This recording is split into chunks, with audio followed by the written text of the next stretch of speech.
Queridos irmãos, abramos a palavra de Deus na carta de Paulo aos Gálatas, capítulo 5. Nós vamos ler do verso 16 até o verso 26. Aqui o apóstolo Paulo, concluindo a carta aos Gálatas, está expondo a vida no Espírito, como os cristãos da Galácia deveriam viver de forma a agradar a Deus. Nosso objetivo ao expor esse texto é que esses princípios eternos, relevantes, válidos, atuais para todas as épocas, sejam impressos em nosso coração pelo bendito Espírito de Deus, para que nós também possamos viver essa vida que o agrada. Gálatas 5, 16 a 26, as obras da carne e o fruto do Espírito.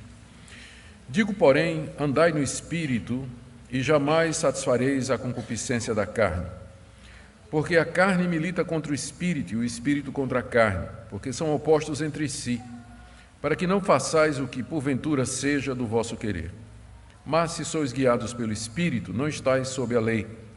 Ora, as obras da carne são conhecidas e são prostituição, impureza, lascívia, idolatria, feitiçarias, inimizades, porfias, ciúmes, iras, discórdias, dissensões, facções, invejas, bebedices, glutonarias e coisas semelhantes a estas, a respeito das quais eu vos declaro, como já outrora vos preveni, que não herdarão o reino de Deus os que tais coisas praticam. Mas o fruto do Espírito é amor, alegria, paz, longanimidade, benignidade, bondade, fidelidade, mansidão, domínio próprio. Contra estas coisas não há lei. E os que são de Cristo Jesus crucificaram a carne com suas paixões e concupiscências. Se vivemos no Espírito, andemos também no Espírito. Não nos deixemos possuir de vanglória, provocando uns aos outros, tendo inveja uns dos outros. Até aqui a leitura da palavra de Deus. Vamos orar, queridos, mais uma vez. Ó Pai bendito, diante da Tua palavra, nós pedimos a iluminação do Teu Espírito Santo para a compreensão dela, não somente para entendê-la intelectualmente, mas para compreendê-la salvadoramente, para a correção dos nossos caminhos, para a edificação da nossa fé, para o conforto do nosso coração, tudo de acordo com aquilo que o Senhor sabe que nós precisamos. Nós oramos também por aqueles queridos que nos acompanham, Senhor, pela transmissão online, Tua bênção esteja sobre eles. Abençoa a Tua igreja em todo lugar, nessa noite, onde Tua palavra é pregada em verdade. É o que pedimos em nome de Jesus. Amém. Irmãos, como é do conhecimento de todos, a carta aos Gálatas foi escrita pelo apóstolo Paulo com o objetivo de impedir que os crentes daquela região da Galácia passassem para a seita dos judaizantes, um grupo de pregadores vindos de Jerusalém que ensinavam a necessidade da observância da lei de Moisés como condição não somente para a salvação, mas também para pertencer à igreja de Jesus Cristo. Esses judaizantes legalistas, eles insistiam que as obras da lei teriam que ser cumpridas e que aquele que já creu em Cristo Jesus deveria acrescentar à sua fé a prática da lei de Moisés, conforme revelada na antiga aliança. Especialmente a ênfase na circuncisão, na guarda do calendário sagrado, dias especiais, e também na observação da dieta religiosa que Deus havia prescrito aos judeus. Essas três obras da lei eram exigidas como condição para que os crentes da Galácia, na verdade, fossem admitidos à igreja e obtivessem a vida eterna e a entrada no reino de Deus. Era isso que esses pregadores estavam ensinando na região da Galácia. O apóstolo Paulo, não podendo estar presente para enfrentar aquela situação pessoalmente, escreve essa carta para os crentes, para as igrejas daquela região, uma vez que foi ele que plantou aquelas igrejas, pregou ali, começou aquelas igrejas. E aqui nessa carta ele faz talvez a defesa mais apaixonada que nós temos no Novo Testamento, de que nós somos justificados diante de Deus não por obras da lei, mas mediante a fé na obra completa de Cristo Jesus.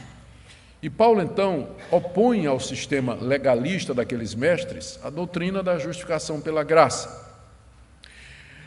O vocabulário que Paulo usa aqui, é preciso que nós prestemos atenção para ele, para que nós possamos entender o texto. Para o apóstolo Paulo, tentar se justificar pela lei é a mesma coisa de estar no mundo, estar debaixo da lei e viver na carne. É a mesma coisa. Essas coisas, carne, mundo e lei, pertencem ao mesmo universo. Se você tenta se justificar diante de Deus, observando a lei de Deus, guardando os preceitos da lei, o que vai acontecer é que, em vez de salvação, você verá despertado em você os desejos da carne. A lei provoca a carne, estimula a carne. E como resultado você vai viver como as pessoas do mundo vivem. O efeito é o contrário. Então, nesse universo, o vocabulário é lei, mundo, carne, escravidão, morte, afastamento de Deus, que era, ao final, o resultado daquilo que os judaizantes estavam ensinando, de acordo com o apóstolo Paulo. Do outro lado, você tem o vocabulário que define o evangelho da graça. Viver na graça é a mesma coisa de estar livre da lei, vencer a carne, andar no Espírito e experimentar a liberdade que Deus nos deu. São dois sistemas opostos, completamente opostos um ao outro. E ou você está vivendo de acordo com um, ou você está vivendo de acordo com o outro, mesmo que você esteja numa igreja evangélica, mesmo que você pertença a alguma denominação, se considere cristão. Na verdade, o que Paulo está fazendo aqui é definindo os dois princípios que dividem a humanidade ou representam as opções diante de Deus para toda a humanidade. Ou a pessoa tenta se justificar diante de Deus, observando a lei de Deus, tentando guardar os seus mandamentos e assim caindo debaixo do poder da lei, estimulando a carne, praticando o pecado, vivendo como escravo e seguindo pelo caminho do mundo, ou ela é justificada pela graça de Deus mediante a fé em Jesus Cristo, vive no Espírito, é liberta do poder da carne e experimenta aqui nesse mundo uma vida de santidade e uma vida de agradar a Deus. Esse é o ponto aqui do apóstolo Paulo, no final da carta, porque os judaizantes ofereciam esse caminho para os crentes da Galácia. Eles estavam dizendo, a forma de vocês vencerem as paixões do coração de vocês é vocês seguirem a lei de Deus. Se vocês observarem os preceitos da lei, a circuncisão, o calendário, a dieta e também a lei moral de Deus resumida nos 10 mandamentos, se vocês fizerem isso, vocês então obterão vitória e controle sobre os desejos carnais. O apóstolo Paulo vai dizer aqui que isso não funciona. E que só tem uma maneira de você vencer as paixões da sua carne, os desejos pecaminosos que brotam no seu coração, que é o que Paulo vai chamar de vida no Espírito, que está ligada à crucificação de Jesus e à sua ressurreição de entre os mortos. Eu creio que é a falta de entendimento a respeito desse caminho que tem feito com que muitos cristãos eles não consigam, aqui nesse mundo, experimentar uma vitória significativa sobre suas paixões. Eles sabem que estão errados, eles reconhecem o erro, reconhecem o pecado, tentam com todas as suas forças subjugar os seus desejos, apenas para se verem derrotados no dia seguinte ou 2 dias depois de terem feito propósitos, tomado resoluções, e por aí vai. Enquanto nós não aprendermos o caminho do Espírito, nós não reconheceremos ou experimentaremos alguma vitória significativa sobre a carne, sobre as paixões do nosso coração. Nossa vida vai ser caracterizada pelo peca, confessa, peca, confessa, peca, confessa, cai, levanta, que é evidente não é o padrão cristão que a Bíblia apresenta. A Bíblia apresenta um padrão de vitória consistente sobre o pecado. Não perfeição, mas uma vida onde o pecado é acidental e não nos define. Eu não posso ser conhecido por ser linguarudo, imoral, impuro, desonesto, uma pessoa temperamental que explode, que não tem domínio próprio, que vivo me embriagando, vivo falando mal dos outros. É evidente que não. A Bíblia fala de uma nova vida, fala de uma transformação, de um novo andar, no qual as virtudes cristãs são exibidas e onde aquilo que caracteriza a vida sem Deus é mortificado. Infelizmente, às vezes, a nossa ênfase, nós temos que lembrar que a ênfase que nós damos na Igreja Reformada, a depravação total, tem que ser contrabalanceada pelo ensino a respeito da graça de Deus em Cristo Jesus e o poder do Espírito Santo para nos libertar do domínio do pecado, para que nós não caiamos, primeiro, no extremo de pensar que é normal o crente, quando orar, dizer assim: Deus me perdoa, porque eu vivo pecando em pensamentos, palavras e atos, milhões de pecados. Está alguma coisa errada com você, meu irmão. Como assim que você o tempo todo está pecando por pensamento, palavras e obras? Onde é que isso é o padrão normal na Escritura? Ao contrário, a Bíblia nos ensina uma vida de vitória.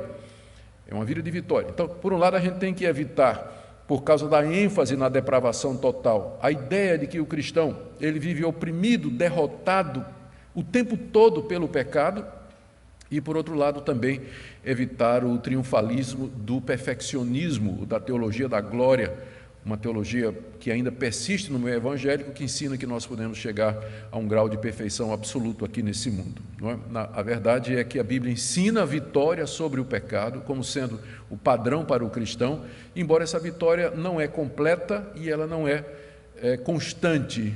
Infelizmente, aqui e acolá, alguma coisa acontece. Eu ilustro isso sempre com uma experiência que a Minka e eu tivemos quando moramos na África do Sul, e nós fizemos uma viagem saindo lá da cidade de Potchefstroom, no centro da África do Sul, para a cidade do Cabo, que fica no extremo sul do continente. E foi um passeio que nós fizemos de férias, fomos de carro, havia um casal de sul-africanos conosco também, viajando juntos. A viagem foi 5.000 quilômetros no total, somando a quilometragem, e muitos dias abençoados. E quando nós voltamos, eu me lembro que um aluno, um colega de seminário, que estava fazendo mestrado, o colega me perguntou sobre a viagem, estava interessado e perguntou se nós tivemos algum problema com o carro durante aquela viagem. Eu disse: nós tivemos um pneu furado. Mas o que é um pneu furado em 5.000 quilômetros? Agora, se o pneu furasse a cada 100 metros, alguma coisa estaria errada, não?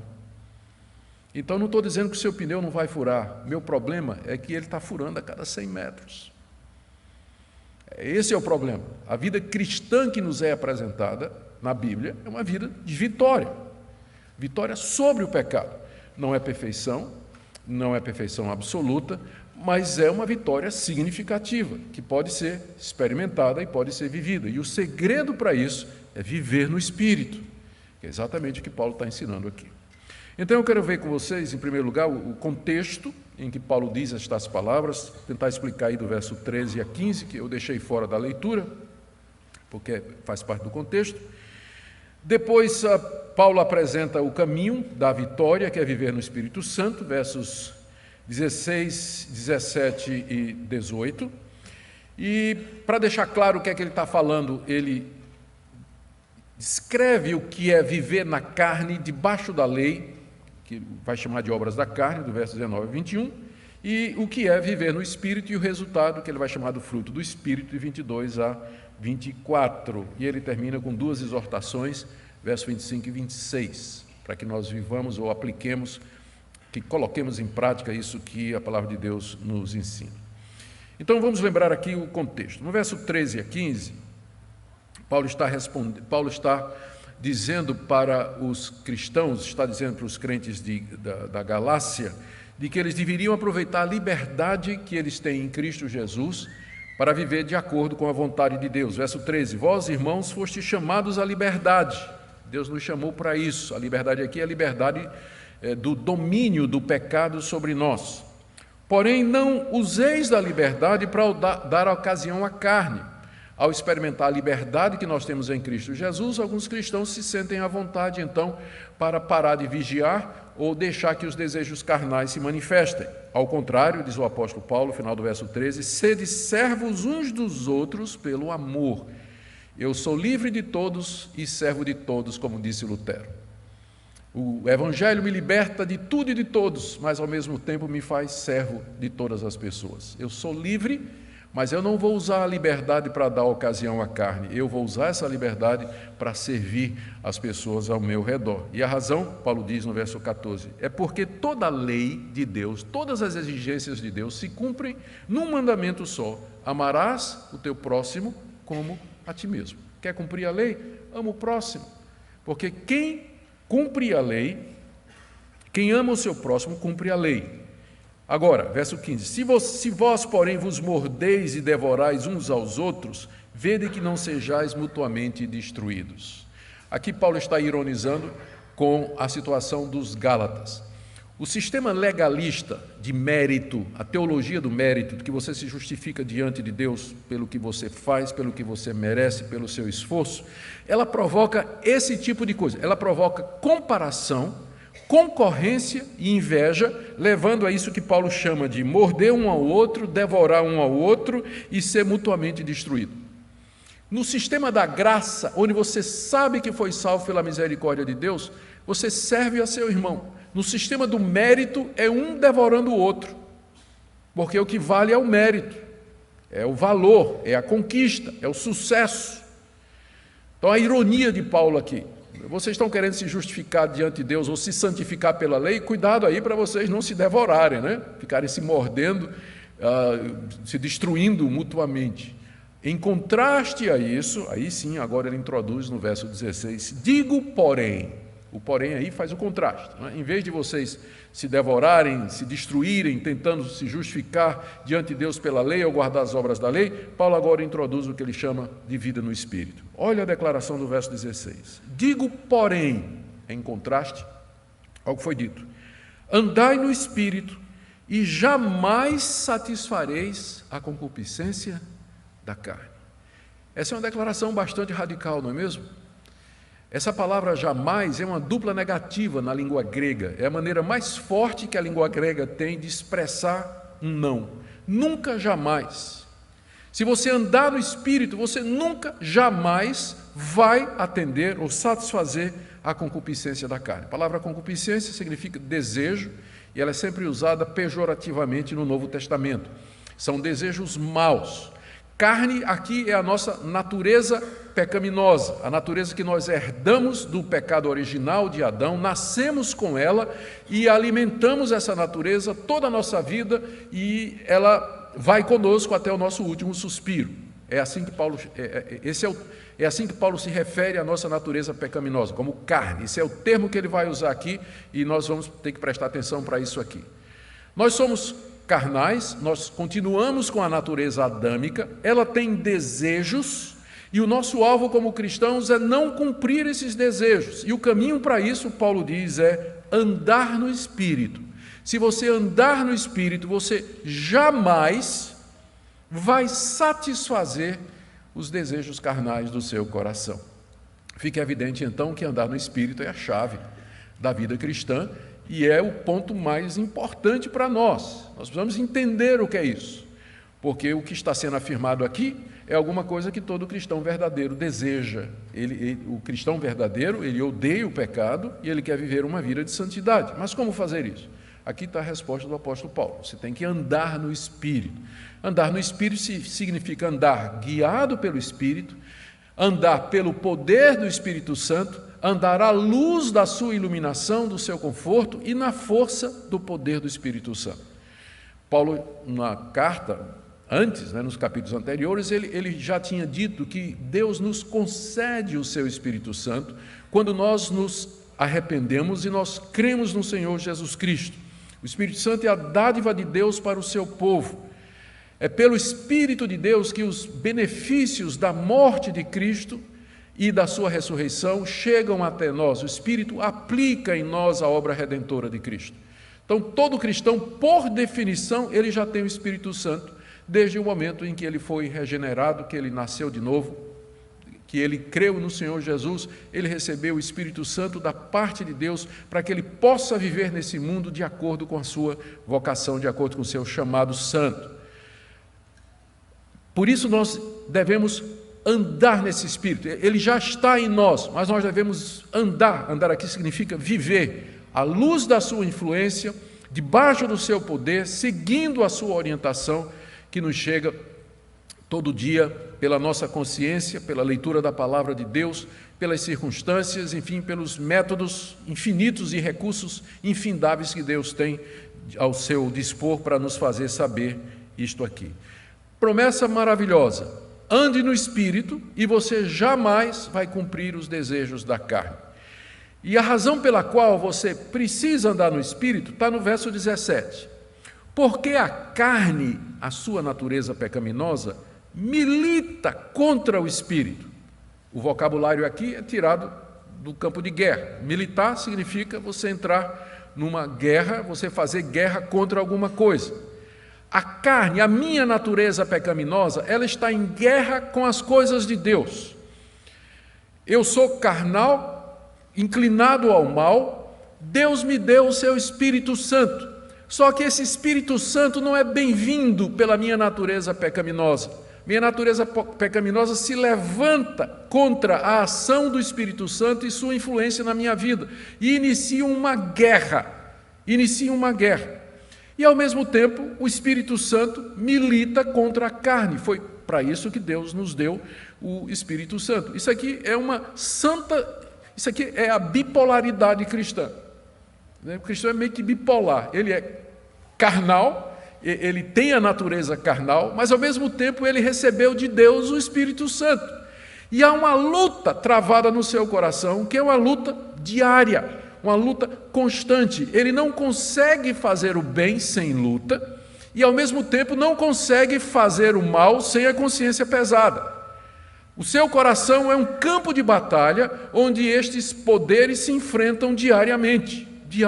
O espírito militando contra a carne e a carne militando contra o espírito.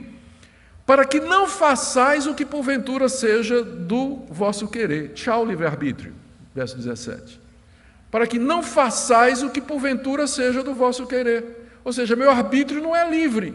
Ou eu estou guiado pelo Espírito Santo, influenciado pelo Espírito Santo, ou de alguma forma pela minha natureza carnal. Você não é neutro.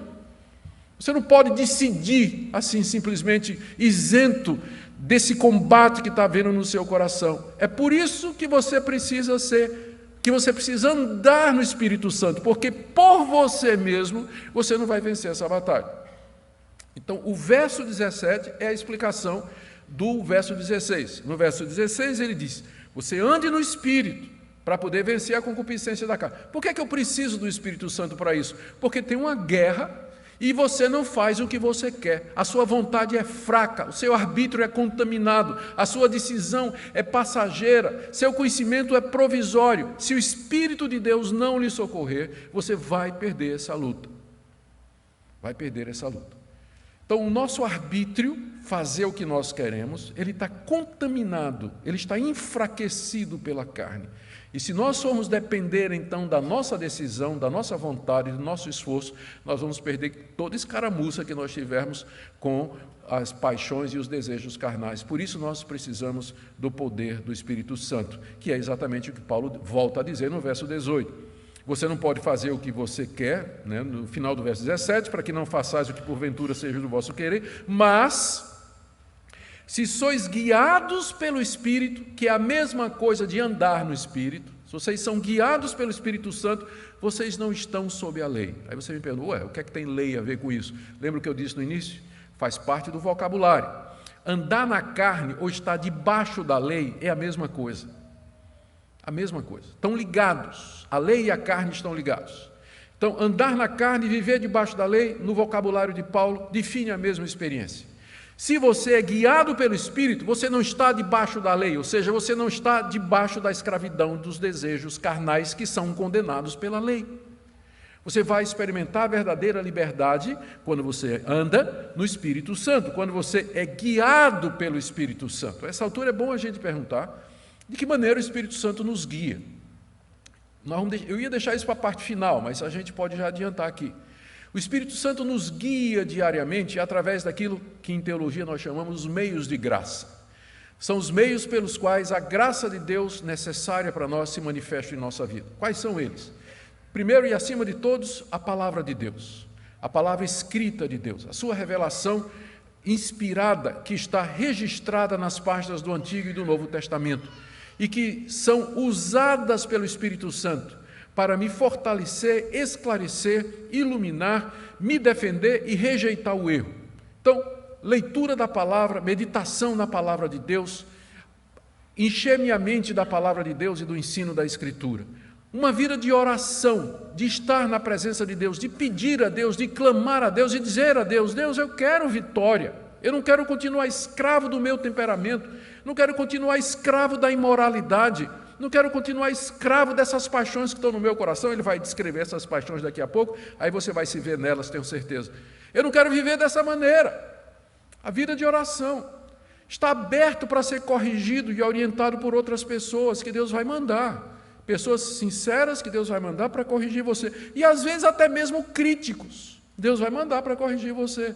Então, tudo isso é a maneira do Espírito Santo nos guiar, de nos fortalecer, para que nós possamos vencer os desejos da nossa natureza carnal.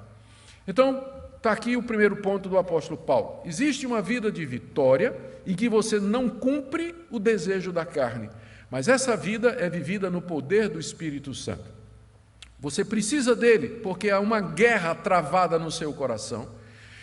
A sua vontade é contaminada, seu arbítrio é fraco, e se o Espírito de Deus não guiar você, se ele não conduzir você, você vai viver uma vida de pecado, de morte, debaixo da lei, de condenação e de culpa. Para que não fique dúvida do que é que ele está falando, o apóstolo Paulo descreve do verso 19 até o verso 21, as obras da carne, ou seja, o que é que a carne na verdade produz. Porque ele está falando até agora teoricamente, falou de carne, mas agora ele então exemplifica. O que é que ele quer dizer com isso? Quando ele fala de carne, ele está falando das manifestações pecaminosas da nossa natureza. Nós temos uma natureza pecaminosa e ela se manifesta. E quando ela se manifesta, ela adquire essa conotação que está aqui nessa lista. A lista pode ser dividida em 4 categorias. Primeira, pecados de natureza sexual. Verso 19. Ora, as obras da carne são conhecidas. Paulo está dizendo, eu estou dizendo isso aqui porque eu preciso dizer, mas todo mundo sabe o que é obra da carne. Todo mundo sabe, por exemplo, que prostituição, impureza e lascívia, isso não é de Deus.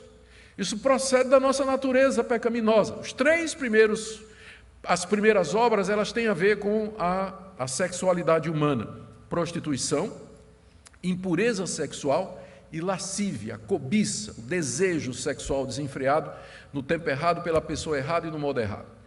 É interessante que, não só aqui, mas nas demais listas de pecados do Novo Testamento, geralmente os pecados da área sexual encabeçam. Eles vêm logo primeiro. E eu creio que a razão é que foi talvez a área mais afetada lá no Jardim do Éden, porque a primeira coisa que Deus fez depois que o primeiro casal caiu foi cobri-los, porque eles tinham vergonha de si mesmos, já apontando para o terrível estrago que o pecado faria na área sexual. Estas coisas são conhecidas, não adianta, não tem justificativa para elas. Prostituição, impureza, lascívia, e a gente pode botar aqui fornicação, adultério, todos os pecados na área sexual.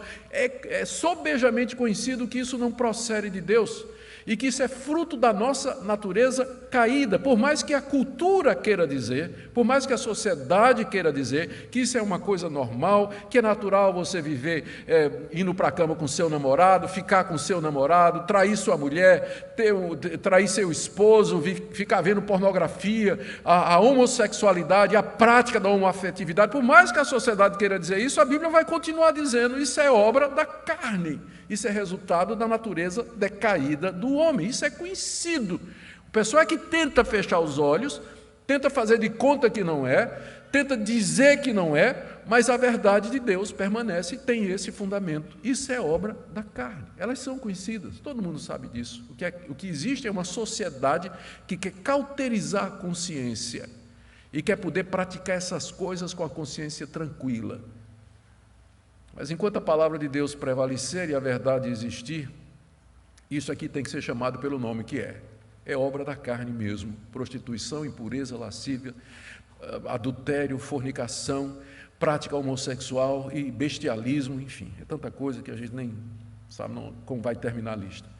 A segunda parte da lista é composta de pecados de natureza religiosa. Idolatria e feitiçaria. Idolatria é toda aquela religião que elege ou coloca outro Deus que não seja o Deus de Israel revelado em Cristo Jesus. É todo aquele sistema religioso que se curva diante de divindades que foram criadas pela imaginação humana, inventada pelo artifício humano, Paulo aqui se refere, e não faltava referência aqui, às religiões da sua época. No mundo greco-romano havia as religiões de mistério importadas da Frígia, da Mesopotâmia, com rituais secretos. Havia a religião grega oficial, baseada nos escritos de Homero, a Ilíada e a Odisseia. Havia a religião romana oficial, que era o culto do imperador. Havia a religião que vinha do Egito, que incluía a adoração do faraó e todo aquele panteão de animais que eram deificados na mitologia egípcia. O mundo de Paulo, o mundo do Novo Testamento, era um mundo cheio de religiões, era um mundo extremamente religioso.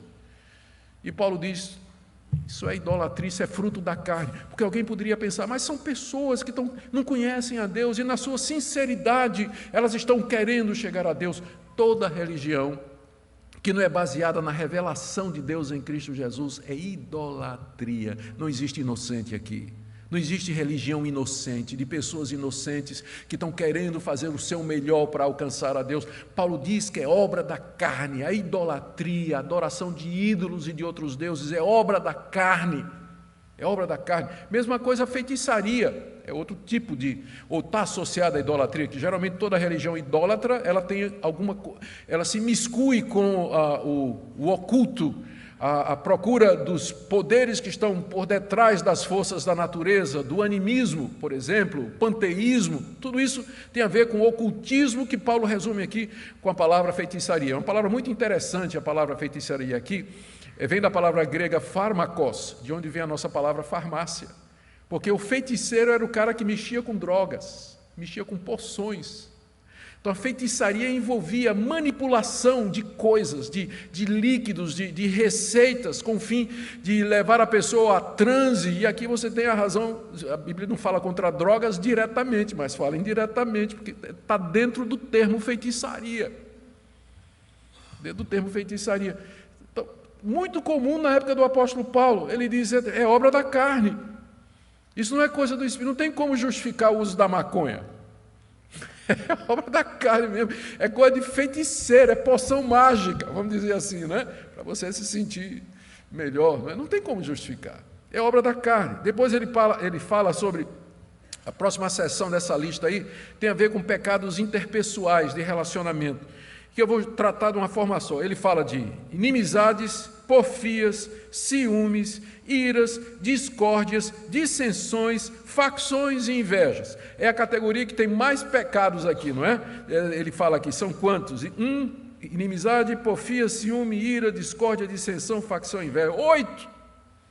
Da lista, 8 tem a ver com relacionamentos.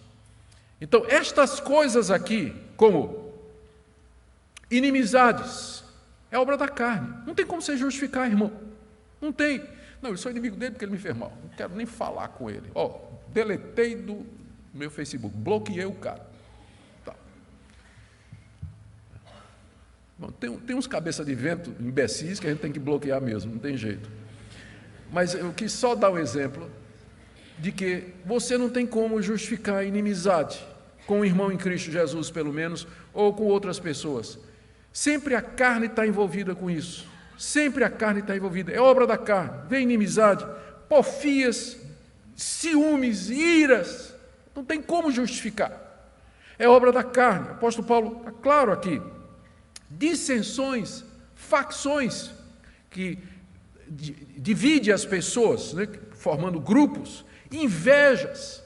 Tudo isso é obra da carne. Por isso que Paulo começou dizendo, é conhecido, não tem como justificar. Não tenta justificar isso aqui, meu irmão, na sua vida, porque é conhecidamente coisa da nossa natureza pecaminosa. As obras da carne são conhecidas. Aquelas de natureza sexual, de natureza religiosa, de natureza interpessoal, e aquelas que têm que ver com minha própria vida, o domínio de mim mesmo, que são os dois últimos, bebedices e glutonarias. A embriaguez, a falta de domínio próprio de pessoas que abusam do álcool ou de qualquer outro tipo de substância. E a glutonaria, que é o abuso da comida mesmo, que a gente às vezes não tem muita coragem de falar a respeito disso aqui, não é? Mas está na lista de obras da carne. Alguns vão dizer, bom, Paulo, bebedice e glutonaria, Paulo tem em mente aqui as orgias que eram comuns no Império Romano. E de fato era mesmo. Na época do apóstolo Paulo, as orgias eram conhecidas, as pessoas passavam semanas bebendo, comendo, tendo relações sexuais, eram farras, verdadeiros bacanais. Aliás, a palavra bacanal vem do deus Baco, né, que era o deus do vinho e que era o patrono desse tipo de coisa que acontecia no Império Romano. Era muito comum esse tipo de coisa lá. Paulo talvez esteja fazendo uma referência a isso, que seja, mas não deixa de ser uma referência para nós também. A questão da beber demais e comer demais também. E Paulo diz, e coisas semelhantes, que a lista não é exaustiva, por mais intensa que ela seja, ela não é exaustiva. Tem coisas semelhantes a essas. Qual é o ponto do apóstolo Paulo? Ele está dizendo que toda vez que você tenta se justificar diante de Deus, pelos seus próprios méritos, é isso aqui que vai se manifestar em sua vida. A verdade a seu respeito vai aparecer. Porque a lei, ela como que estimula isso, ela provoca isso, ela desperta isso em nós. Por isso que, como eu disse no vocabulário de Paulo, estar debaixo da lei, viver na carne, é a mesma coisa. É a mesma coisa. Estar debaixo da lei, viver na carne, é a mesma coisa. E o resultado, o reflexo, é isso aqui na vida das pessoas. E as pessoas, não adianta tentar diante de Deus justificar esse tipo de comportamento, porque essas obras são conhecidas. Mesmo pessoas que não são cristãs sabem que esse tipo de coisa não pode proceder de Deus. Não procede de Deus. E Paulo adverte, meus irmãos, veja que a advertência no final do verso 21. A respeito dessas coisas, eu declaro para vocês agora, como já anteriormente eu preveni. Ele se refere ao fato de que quando ele esteve lá na Galácia, pregando o evangelho nas igrejas, ele já tinha falado sobre esse assunto, não? Ele está retornando ao ponto e disse, olha, vocês lembram que eu já preveni vocês a respeito disso. Os que praticam esse tipo de coisa não herdarão o reino de Deus. Quem vive na prática dessas coisas não herdará o reino de Deus. Por quê? Porque está evidente de que ele não foi regenerado.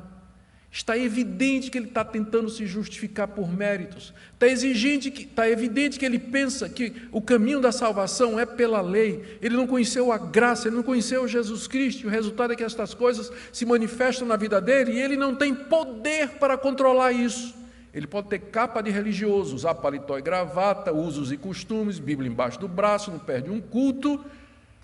Mas é essa a natureza dele. Ele pratica estas coisas, umas em maior escala do que outras, outras mais intensamente do que outras, mas ele vive na prática dessas coisas. Note bem, o crente verdadeiro, eventualmente ele pode cair numa dessas coisas, mas como eu disse, é um pneu em 5.000 quilômetros. O que não é de Deus, ele vive na prática disso. Ele não consegue vencer isso. Mesmo que ele tenha consciência, ele não consegue subjugar isso, mas estas coisas caracterizam a sua vida, a prática delas. E aqui está um bom teste que você pode fazer a respeito da sua segurança de salvação ou da sua expectativa e esperança de que após a morte você vai ser recebido por Deus nos céus. Você vive na prática dessas coisas. Eu não estou perguntando se você algum dia não cometeu alguma dessas coisas. Mas a minha pergunta é se você é dominado por essas coisas, se estas coisas têm um domínio sobre a sua vida. Porque se tiver, então acendeu a luz vermelha, meu irmão. E aí você deve examinar a sua vida e deve prestar atenção, porque os sintomas e os sinais aqui, de acordo com o que Paulo está dizendo, é de que você está naquela categoria de pessoas que vivem na carne, debaixo da lei, e que não herdarão o reino de Deus, não entrarão naquele reino eterno que o Senhor Jesus nos conquistou pela sua morte e ressurreição. Em contraste, para que fique bem claro o que é que Paulo está falando, o fruto do Espírito é, verso 22, amor, alegria, paz, longanimidade, benignidade, bondade, fidelidade, mansidão, domínio próprio. Algumas pessoas perguntam por que quando falou da carne, Paulo usou o plural, as obras da carne, mas quando ele fala do Espírito, ele usa o singular, o fruto do Espírito. Eu não consigo encontrar uma razão teológica para isso. Talvez não haja nenhuma. O que talvez Paulo queira dizer é que quando de fato nós vivemos no Espírito Santo, o fruto da sua operação em nós se manifesta dessa maneira que é centralizada no amor. O fruto do Espírito é amor, aí vem alegria, que é amor exultante, paz, que é amor em tranquilidade, longanimidade, que é o amor em espera, benignidade, que é o amor fazendo bem, bondade, mesma coisa, fidelidade, o amor cumprindo a sua palavra, mansidão, o amor resistindo ao mal, domínio próprio, o amor controlando toda a minha vida. Alguns vão dizer que essa é a melhor interpretação. É um fruto só, é o amor, que se manifesta de todas estas maneiras. Se o Espírito Santo guia a minha vida, o fruto que vai aparecer é o amor, e ele se manifesta através da alegria, da paz, da longanimidade, benignidade, bondade, fidelidade, mansidão e o último de todos, domínio próprio, que é poder sobre o seu próprio eu. É literalmente isso que a palavra grega significa, enkrateia, domínio sobre o meu eu ter domínio sobre o meu eu, que resume tudo. O fruto do Espírito é domínio próprio. E agora você não está mais naquela lei, você não faz o que você não quer, que é o que está dizendo no verso 17. Porque pelo Espírito agora você tem domínio de si. No verso 17, Paulo diz que nessa guerra você não faz o que você quer, mas se você andar pelo Espírito, você tem domínio. Você vai controlar seus desejos, suas paixões, seus pensamentos, você vai fazer as decisões certas, você vai andar no caminho de Deus. É isso que o Espírito Santo faz. Veja como Paulo diz no verso 23, contra essas coisas não há lei.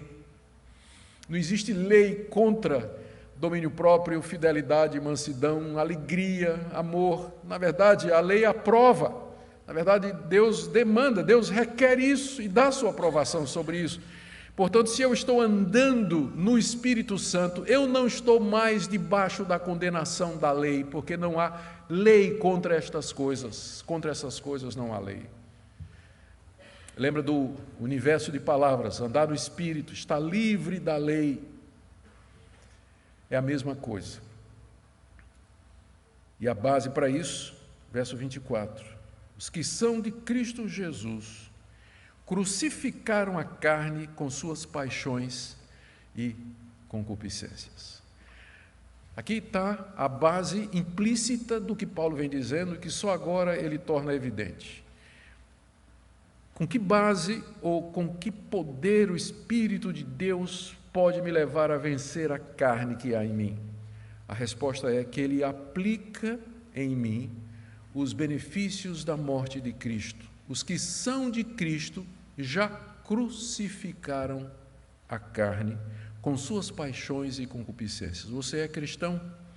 Então saiba que sua carne, ela já foi crucificada com Cristo Jesus. Quando Cristo morreu naquela cruz, ele não estava apenas morrendo pelos seus pecados, para tirar a culpa dos seus pecados, mas ele estava crucificando com ele o seu pecado. A sua natureza pecaminosa foi pregada naquela cruz juntamente com Jesus Cristo.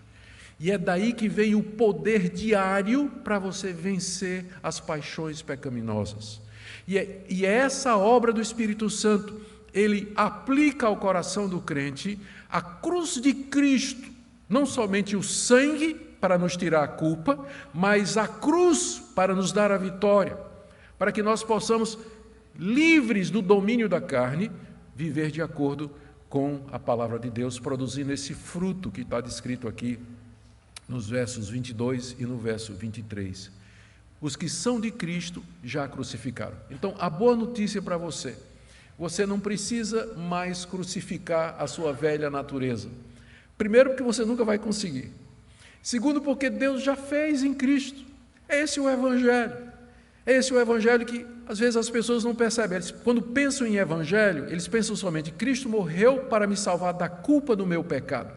Isso é somente parte da verdade, porque Cristo morreu para livrar você também do domínio do pecado e, finalmente, da presença do pecado na ressurreição dos mortos. A obra de Cristo é muito mais extensa do que nós imaginamos. Então, muitos evangélicos, muitos membros de igreja se contentam com isso. Cristo morreu na cruz para tirar a culpa dos meus pecados. Louvado seja Deus, não é? Isso aí já é a base de tudo. Mas eu quero dizer nessa noite que tem mais. Ele morreu na cruz não somente para livrar você da culpa do pecado, mas para livrar você do poder do pecado. Ele derramou sangue pela culpa e a cruz é para o velho homem, a velha natureza. Os que são de Cristo já crucificaram a carne com suas paixões e concupiscências. Pastor, como é que eu experimento isso? Eu quero isso. Eu quero viver essa crucificação, eu quero experimentar o poder da cruz sobre a minha natureza, sobre a minha língua comprida, sobre o meu olhar comprido, sobre meus ouvidos compridos. Eu quero experimentar o poder da cruz, sobre as tendências do meu coração, os desejos do meu coração, essa raiva que eu tenho de uma pessoa que não passa, que eu não posso nem olhar para a pessoa. Como é que eu crucifico isso? Resposta nas duas aplicações de Paulo, versos 25 a 26. Primeiro, se vivemos no Espírito, andemos também no Espírito. Aqui Paulo está nos chamando à prática. Torne prática e verdadeira a sua declaração. Se você diz que vive no Espírito, que é equivalente a dizer eu sou crente, eu sou cristão, então se você é cristão, viva como cristão. Se vivemos no Espírito, andemos também no Espírito. Se você declara que vive no Espírito Santo, ou que você é de Cristo, que é a mesma coisa, então ande também assim. Coloque em prática isso. E aí a pergunta é, como é que eu faço isso, pastor? Como é que eu faço isso? Já começa aí no verso 26. Primeiro, não se deixe possuir de vanglória, provocando uns aos outros, tendo inveja uns dos outros. Paulo aqui está voltando àquele tema que se você quiser se justificar ou vencer através da lei, o que vai ter é concorrência, inveja, competição, quem é maior, provocação uns aos outros. Então, primeiro, desista de você. Você não vai conseguir por você mesmo. Em seguida, você deve, isso está dentro do tema de andar no Espírito, eu tinha adiantado para vocês, eu disse que eu ia adiantar, você deve então usar os meios de graça que Deus nos deu para que você possa viver essa plenitude do Espírito Santo. Comece com arrependimento e confissão. Deus, eu vi aqui nessa passagem hoje à noite, que de fato eu estou sob o domínio da carne. Eu sou dominado pelo ciúme, pela ira, pela impureza, pela lascívia, pela dissensão.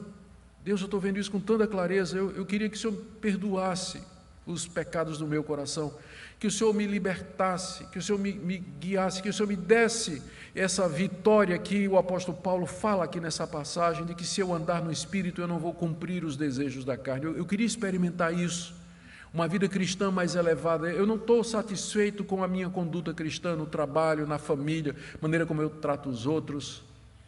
Então você pode começar com arrependimento e confissão. Segunda coisa, use os meios de graça. Deus deu meios pelos quais o poder do Espírito Santo chega até nós. Leitura da palavra, meditação na palavra, participação dos cultos, comunhão dos irmãos, confraternização com os irmãos, um ajudando o outro. Tudo isso faz parte dos meios pelos quais o Espírito de Deus flui na nossa vida e nos dá poder contra os desejos da carne.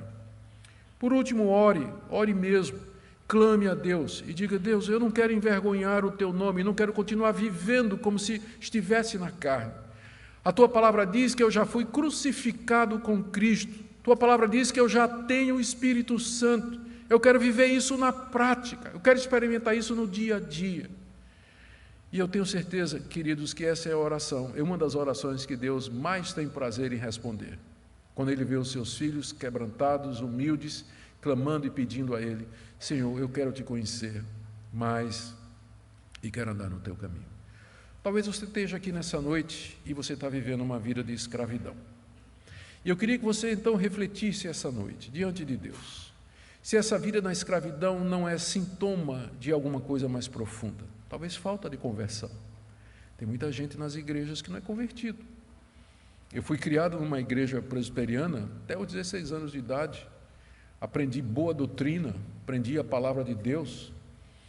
Cheguei a namorar com a filha do pastor, que é mais crente do que isso, né? Mas eu não era convertido. Não era mesmo. Minha conversão se deu alguns anos depois, quando eu tinha 23 anos de idade. Saí da igreja com 16, 17 anos. Então é possível. Tem jovens aqui, estou vendo jovens aqui, estou vendo adolescentes que são escravos da impureza sexual, que fica vendo o que não deve na internet, fica participando de grupos ou compartilhando coisas pelas mídias sociais que são contra a pureza da alma e do coração. Isso talvez seja sintoma de falta de novo nascimento. Não pressuponha que porque seu filho cresceu na igreja, que ele é crente. Não pressuponha isso, é o maior erro que você pode cometer. Ao contrário, pressuponha que ele é um pecador precisando de arrependimento e de conversão. Esteja atento para os sinais que ele está dando disso. Para os sinais que ele está dando disso. Talvez você seja um crente verdadeiro, mas está lutando aqui, lutando na sua vida contra algumas dessas obras da carne. Aqui você hoje à noite ouviu o caminho que a palavra de Deus nos oferece. Deus está disposto a nos perdoar, Deus está disposto a nos dar um novo começo e pelo poder do Espírito Santo, introduzir você a um patamar de vitória na vida cristã, onde o pecado, ele não define você, ele é um acidente de percurso, mas não é o que caracteriza a sua vida. E por último, queridos, admirem a graça de Deus, a misericórdia do nosso Deus. A Bíblia é tão clara a respeito do nosso querer, do nosso arbítrio, da nossa vontade, como somos fracos, manchados, aleijados pelo pecado. Mas a graça de Deus, soberana, poderosa, supera tudo isso. E o nosso Deus nos chama e vem. E, por pior que você esteja, pode ter certeza que a graça de Deus pode transformar a sua vida e libertar você. Amém?